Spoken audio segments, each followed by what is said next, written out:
ГСП онлайн. Городские новости сейчас. Четверг, 10 утра, городадминистрация Управления культуры подводит итоги работы за 2016 год. Он был богат на события, в том числе приятные. Например, был достигнут рекорд по участию городских культурных объединений в конкурсах разного масштаба. Ухтинские воспитанники заняли призовые места в 98 из них. Особо стоит упомянуть Воднинский ДК. Он в 2016-м стал обладателем сразу нескольких грантов. Это серьезные финансовые вложения, которые пойдут на модернизацию, и 5 миллионов на «Аллилуйя» – свой кинотеатр. Оборудование 3D, там 20% можно будет показывать, и на 174 места оно будет рассчитано. У нас малый зал, 250, но поскольку кресла больше, за счет этого, и тут пожарные, выхода, это, то, что непосредственно должно быть. Поставка оборудования заканчивается, вот уже выставили последние вместе с креслами. Здесь мы немножечко порешаем вопросы по ремонту, все-таки немножко облагородить его надо. Помещение само, и сразу приступаем. Кинотеатр на Водном должны запустить до конца 2017 года, пока точнее дату не заявляют. Также по условиям до 2019 года в кинопоказах должно быть не менее 50% отечественных лент. Еще одна в чем-то важная веха – это знаки турнавигации. Они появились в Ухте под конец 2016 года. 10 указателей к важным культурным объектам города, арт-карта и таблички с информацией в исторической части Ухты.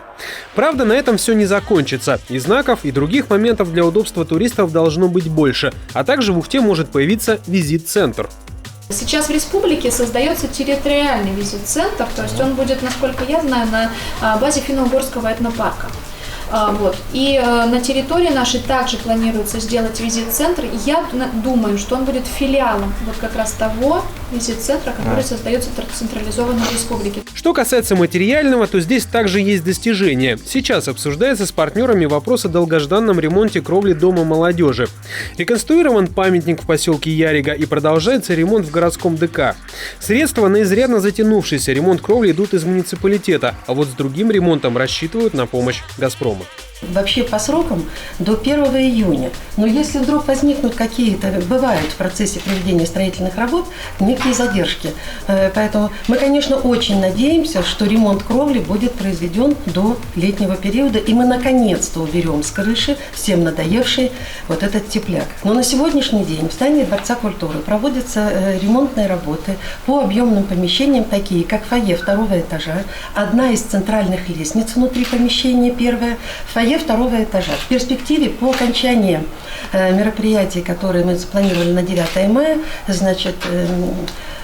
будут произведены работы на 1-м этаже.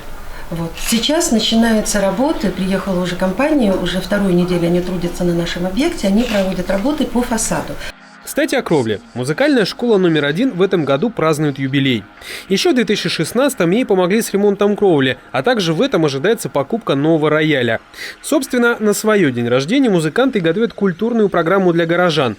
А сам юбилейный концерт намечен на 15 апреля. Ожидаются гости. Это наши бывшие выпускники, которые на сегодняшний день у нас, наша выпускница сейчас в Большом театре города Москвы, работает, ни для кого, наверное, не секрет. И наши выпускники, которые уже тоже учатся, одна в Московской консерватории, другая в Ярославском колледже искусств. То есть наши сильнейшие, бывшие наши ученики, которые сейчас либо в СУЗах, либо в вузах обучаются. Мы хотим все-таки, чтобы на нашем юбилее звучала классическая музыка, академическое направление такое, больше, чем эстрадное. В целом за год было проведено более 8,5 тысяч культурных мероприятий, среди которых как небольшие, так и крупного масштаба. Кстати, руководство управления обращается к горожанам. А какие бы вы культурные мероприятия хотели видеть в Ухте? Оставляйте свои пожелания и предложения. Обязательно передадим.